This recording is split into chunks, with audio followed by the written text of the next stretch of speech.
Yo, yo, yo, it's your boy Smooth. Hey y'all, it's your girl Jolly. You already know what it is, y'all. It's Smoothbeingjolly, and we back with another video. Girl, play too much.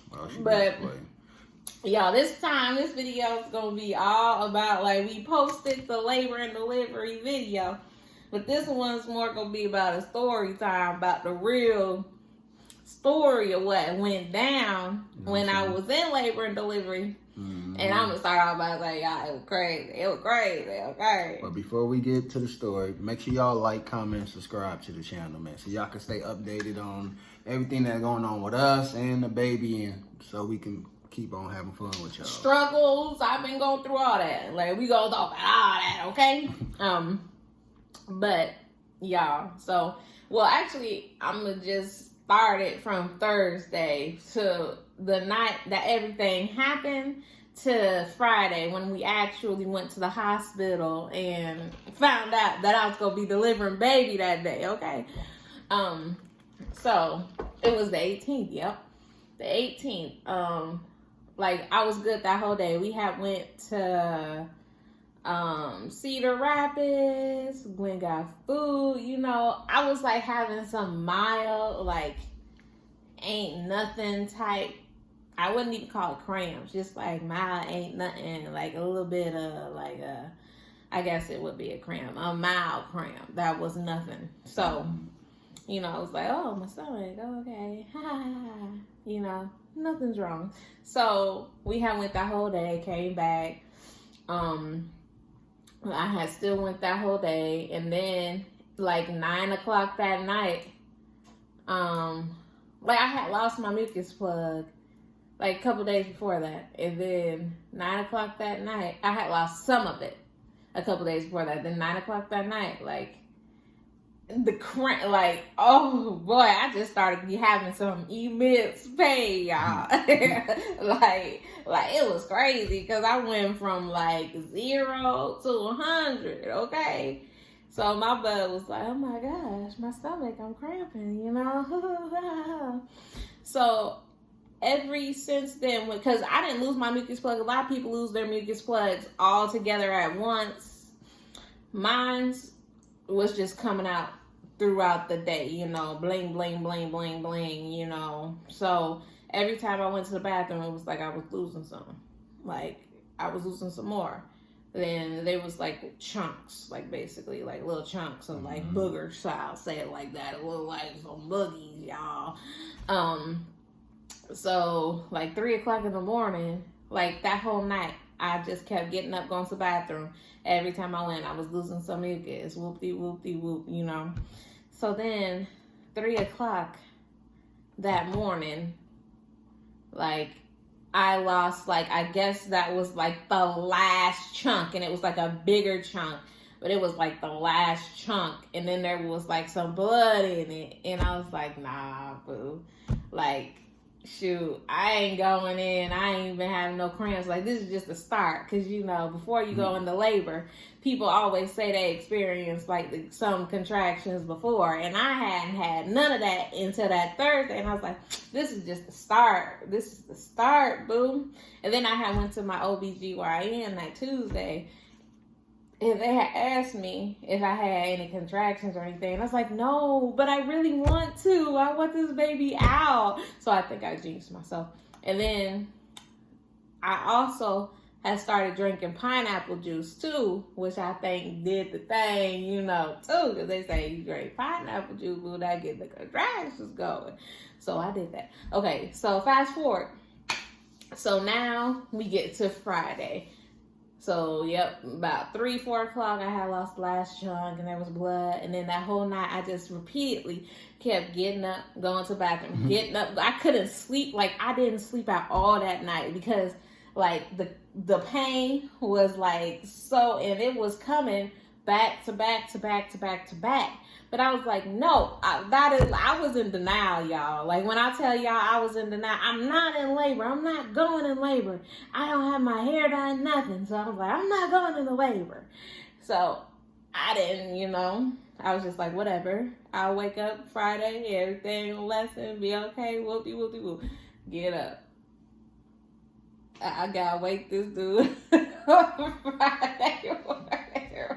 Yeah, because she was like, she was just having like those, like, she couldn't really sit down, and I'm like, you sure you're all right? You sure you're all right? Because she kept, like she said, she kept having to go to the bathroom. So I periodically keep checking, keep asking the same questions. And she, no, I'm good. I'm like, bro, I don't think you good if you know what I mean, you saying you hurting, you know what I'm saying? At this point, we don't really know what cramping really is. You can think that you know, but you have no idea until you really feel the real thing, you feel me? So now that we have one, of course she knows now. But at the time, it was just scary because, you know what I mean, like, if she's using the bathroom and all that type of stuff through the middle of the night, I'm not thinking of nothing because she always go to the bathroom, you know what I mean? That's normal, you feel me? But that morning, it was just like, kind of like a excruciating pain. And I'm just like, man, just call your doctor and see what they say. You know what I mean? Because we don't know about the contractions and how much, you know what I mean, they're far apart and all that. During this time with the COVID, you know, we weren't even able to, like, all the information I got basically was off of YouTube and watching videos, because we didn't get to go to any of the classes or anything that the hospital was having because everything was, you know, canceled. So it's like, I don't know. I didn't even know how to breathe. Like, none of that. Like, I just had to learn from YouTube. Right. Everything we learn from YouTube.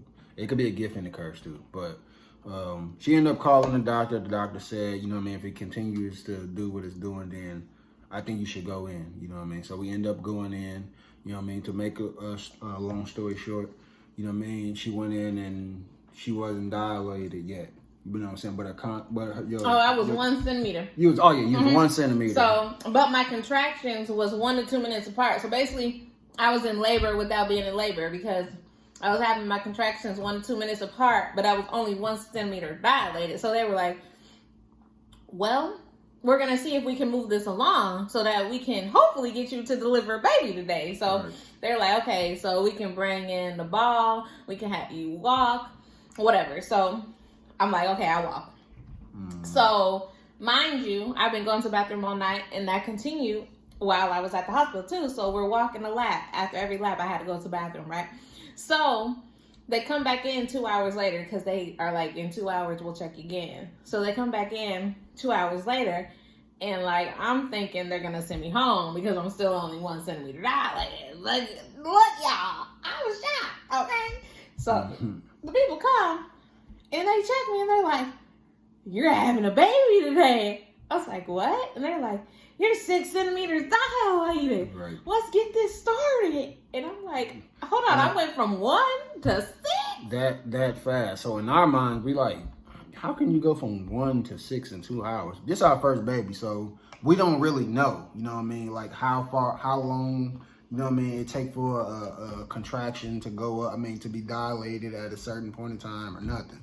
So, you know what I mean, we switched rooms or whatever, and the doctors, you know what I mean, we had some nice nurses that was in there, but you know what I'm saying, we also had people in there that kind of didn't know what they was doing, in our opinion. You know what I'm saying? They was kind of confused on the whole process. Some people knew, some people didn't. So, you know what I mean? Like, what time is it now? It was about like... Oh, it was like... What, when we actually... Yeah, like we in there, like you in the bed, and they was like, oh, yeah. I think you're ready to, you know what I'm saying? Like, oh, so it was like 7 o'clock. Yeah. Okay. By this time, they saying you're 10 centimeters. Okay, dilated. So basically... They saying that, you feel me? So basically what happens is, so I'm in the bed, and they keep checking me, and whoop-de-whoop-de-whoop, and I'm like, oh my gosh, like... You know, I get the epidural and everything, and I'm like, I got pressure, woo, woo, woo. And then they check me again, right? So at this point in time, I think I had 5 or 6 checks, which, yeah, is a lot. And they checked me like 5 seconds before, no, like 5... what was it? Like 3 minutes before, and they're like, okay, so your cervix is still, you still have like a little section in your cervix that isn't like soft yet. So then like, I'm feeling pressure, right? So then they're like, well, you're ready to push. Even though my cervix wasn't like, fully soft and ready to push. So then they start having me push, right? Right, but at this time, y'all, like, they didn't bust, like, her water didn't bust or nothing. So they making her do all this stuff knowing, in my mind, knowing that she ain't really ready to push, you feel me? Because if she explaining that, if the nurses and doctors explaining that her cervix is still soft, right? It's not soft. It's not soft enough. Why are you allowing her to push when she's not really ready so they to had push? broke my water, and basically the lady was like, so, it's getting ready to rupture on its own, but I'm just going to go ahead and I'm going to break it. And I'm just like, oh, look, okay, like, what the fuck? Yeah. But, and then, so, like, at that point, I was 7 or 8 centimeters dilated. So, like, everything was jumping so quick that I don't really think they knew, like, they were doing it right. Like, that's how I feel. I don't think they were doing it right, because you can't, like, jump from 7 to 10 and then you're pushing. You know what I'm saying? Like, so then I started pushing. And, well, before I start pushing, the baby's heart rate goes out, right? So they step out, like, it's like I'm in there talking to them, right? And then I happen to look right as they're walking, like they're getting ready to walk out. They come back in here because I'm like panicking. I'm like, I gotta push the button or something. And then here they go, and I'm like, y'all must have seen what I seen. And they was like, yeah. Right, but it was like a huge panic though. I'm looking at the machine. I'm like, oh my fucking God. Like, excuse my language, but I'm like, don't tell me like my baby gone. You know what I mean? Because that's how the thing was. But to also let y'all know, the cords and things that they had hooked to certain machines and monitors wasn't adding up to what they were supposed to add up to. You feel what I'm saying? Which means that for the pink one, it meant something totally different than it did for the blue and the green one. But they had the monitors all screwed and mixed up. On one machine, it was supposed to be like, like the baby's heartbeat up top, Jolly's heartbeat in the middle, and then the contractions. But they had like the contractions in the middle, and her heartbeat at the top, and the baby thing at the bottom. But everything was just misconstrued and out of place and out of order.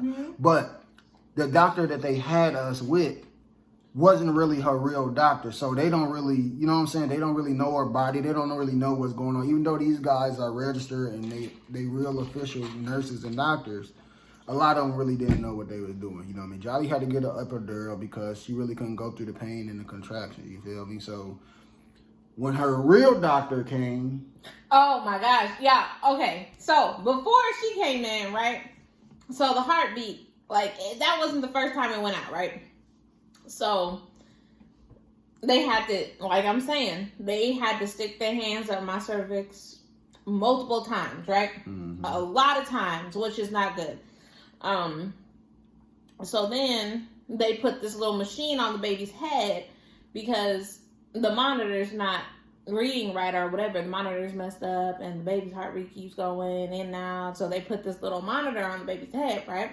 Yeah, but before that... But I'm pushing at this point, right? Yeah, but I'm already pushing. But before that, tell them how, like when the real doctor came in... Well, this is before the real doctor Yeah, I'm saying, like, before, like, But, like, so... They were like, we got 2 heart rates, right? Are you like, they scared me because they was like, you might be having twins. And I'm like, no, like that's how we started to figure out like these guys ain't really know what they were doing. You feel me? Even though I know surprises happen every you know what I mean, every so often, but that was just unusual for it just to happen like that and her to think that. So go ahead. So like I'm like, at this point, they had me pushed, right? I'm not ready. So basically, I'm 10 centimeters dilated, but I'm really not. I think I was just 9 at that point, and my cervix wasn't full, soft, and whatnot, but I'm pushing at this point, right? And the heart rate goes out again, right? It just keeps going up and down, up and down. So they page the doctor to come, right? And then they're like, okay, well, the doctor's taking a long time to get here, and we really want to wait for the doctor to come. But at this point, I had already been pushing, and I'm already in it. You know what I'm saying? She exhausted at this point, like veins coming out of her head. Like, but she's pushing. What we saying is she's pushing for nothing at this point because she's not really ready to push. So I had already been pushing, and the baby is, it's going down, but it's not. It's like, I think it's kind of hard on the baby. That's why the heart rate was going out and everything, So they put this little monitor on the baby's head for the heart rate, and they just keep going up there in my cervix, checking it, and then that thing falls off, right? So then they're like, don't push anymore, don't push anymore. Then I'm like, well, now the pressure is actually really real, you know what I'm saying? So now I feel like I need to push because I've been pushing all that time, and now that I'm actually in labor, I need to push. I'm actually ready. I'm actually 10 centimeters. Like, the head is right there. Like, let me push. So I keep getting stalled for pushing by like 20 minutes here, 5 minutes here, 10 minutes here, whoop-de-whoop-de-whoop. So finally the doctor comes, right? And the doctor, boy, like, let you know, it's like 6 or 7 doctors in here. I don't know. And this is during COVID, right? Yeah, I don't know how often you have that many doctors in there, but I don't think that's normal. I didn't have, how like you guys have on the blue hat with the thing around your body, and you have on a little, what you call them, scrubs or whatever, on your feet. I didn't have on none of that stuff. A little sock. Yeah, little sock, little shoes or whatever you want to call it. I didn't have on none of the none of the protective gear for trying to help her push or whatever. Like, that was unusual in itself. But to go back into the story, when her real doctor came in, she was like on it, like, you don't need to be on here. You don't know what you're doing. You know what I mean? She was just like, and then she was like, so this is how I found out too, because she clarified everything. She was like, she wasn't ready to push. What was she pushing for? Like, you guys had her pushing too early. Whoop-de-whoop-de-whoop. And then she figured out that the monitors was messed up, and she was going off about the monitors too. She was like, oh my gosh, you guys don't know. Like, basically, like, you guys are illiterate. You don't know what you're doing. Like, and I know, like, for those guys, she kind of made them kind of feel bad, but this is a serious situation, and you guys, like, I don't know if I'm not saying they wasn't taking it serious, but in the same breath, it was making it harder on her to give birth to our baby because you're making her do something that she's really not ready for. Can you imagine pushing at 8 or 9 when you know you're not really dilated to 10 yet? You know what I'm saying? So when the lady came in, she's telling these guys, like, you need to leave. You don't really know what you're doing. You need to back off. You know what I mean? I got this. You know what I mean? And you can just tell in her doctor's face that she was just frustrated and stressed because it was just like, you guys really don't know what y'all doing, but all y'all in this room because y'all want to see this baby being born. You feel me? So, like, but anyway, you know what I mean? Jolly was pushing maybe for an hour before. Nah, because hour and a half before the lady came in. Oh, yeah, because I started at 7. She came in at like 8. Yeah, and you was done at 8:33. Yeah. 8:34, one of them two. 8:33. The baby was born. You know what I'm saying? So, like, you know what I mean? Like, it was just so hard, bro, to just watch. I'm giving her, come on, you got this. You know what I mean? I put her mom on the phone. Her mom was, you know what I mean? No, we got to tell. Look, so I'm pushing, right? And, like, I feel this I know the head's out because when the head is coming, you can feel the pressure of it. Like, you feel the stretching. So I'm not getting nowhere after that. I'm stuck in that same position for like 15, 20 minutes, right? So the lady is like, okay, she wasn't ready. This is going to take so long for her. She's going to be pushing forever if we don't, assist or whatever she said. So she gets the vacuum, right? And she was like, well, let me get the scissors first. So I think she snips me. Then she gets the vacuum. And then she attempts to vacuum him 3 times. Each time, it pops off of his head. Each time. Dog, that third time, though, Dog, I swear I swear I thought that his head was coming out. Like, but you got to understand why I was scared. Before this, before Jolly was even close to being born, she giving me all these stories about how she heard somebody using a vacuum and their head came off. You know what I mean? I know the story was true though. Going on what she said, the story was true.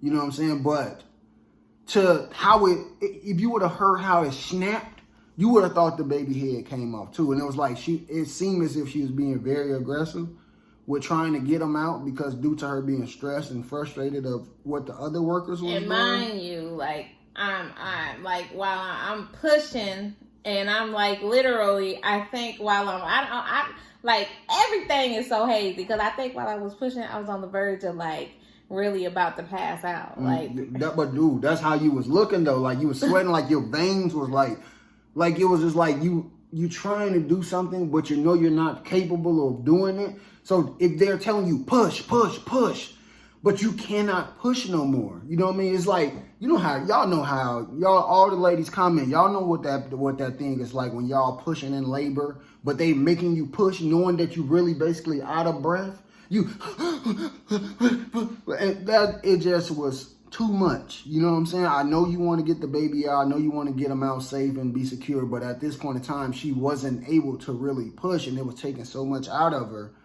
that it was starting to get sickening after a while. But the baby ended up coming out. So we gotta tell them about how my mom was calling him like every 10-15 minutes, right? 5 minutes. So 5 minutes, right? You know, because she couldn't be there. Mm-hmm. So this last, they had did the vacuum 3 times, and I think after that last time, my mom had ended up calling, right?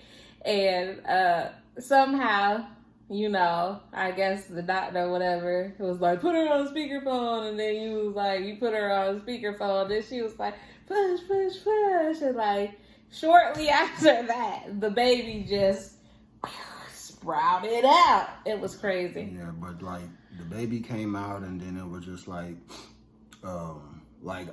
I was so ready to cry because it was just I thought I wasn't gonna be able to take it for one. You know, I'm having all these experience thinking boo boo gonna come out all on them, and you know what I'm saying. Not saying I ain't see boo boo, but I seen boo boo. That boo boo was gonna be out here. But, he was thinking about the wrong. Yeah, well, I thought I was gonna see blood and splashing, and you know what I mean. Thought it was gonna be something crazy, like scary movie. You know, scary movie when she was vomiting anyway. I thought it was gonna be something like that. Why I don't know, But anyway, the baby came out. Jolly, you know how the baby get the first touch of the mom on chest to chest or skin to skin, as y'all call it. But they take the baby right away from her and they go over to somewhere else. The NICU. So in this Mercy one, the NICU is in the room. So everything is in the room. The baby never leaves the room. So when they go to NICU, they basically go to another bed in the room. So I guess because he had the vacuum and they were scared, you know, that something might have happened to him, they clipped the umbilical cord real quick, got him off me, and took him to the NICU bed. They didn't even say anything. I got the baby back, but and he put it on my chest. Dad, did you want to cut the umbilical cord or nothing? So it's I didn't get all that stuff that most dads had a chance on doing. So for me, it was kind of hard because I'm ready for the process of cutting the umbilical cord. I'm ready for the process of touching the baby. I didn't get to touch the baby for a whole hour. You know what I mean? A whole hour went past before I got to get one touch. You feel me?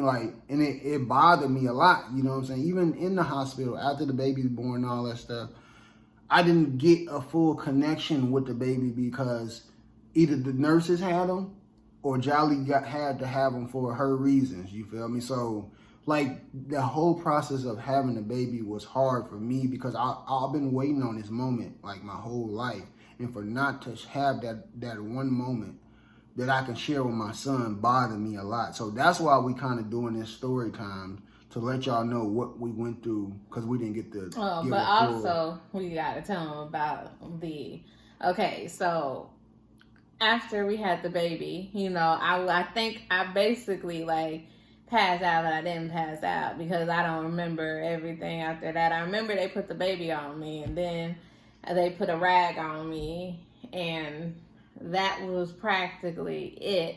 So then they're like, okay, you got an infection, right? A uterine infection. I'm like, huh?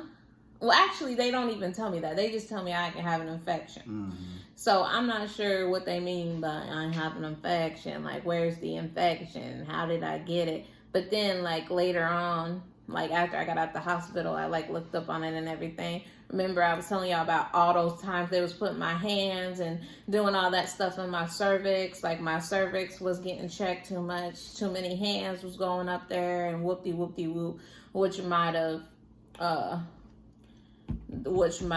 been why I had got the uterus infection, because you know you're not supposed to get your cervix checked, but so often getting you had 7 doctors in there, but I think 4 different hands went inside. Mm-hmm. You feel me? So. Yeah.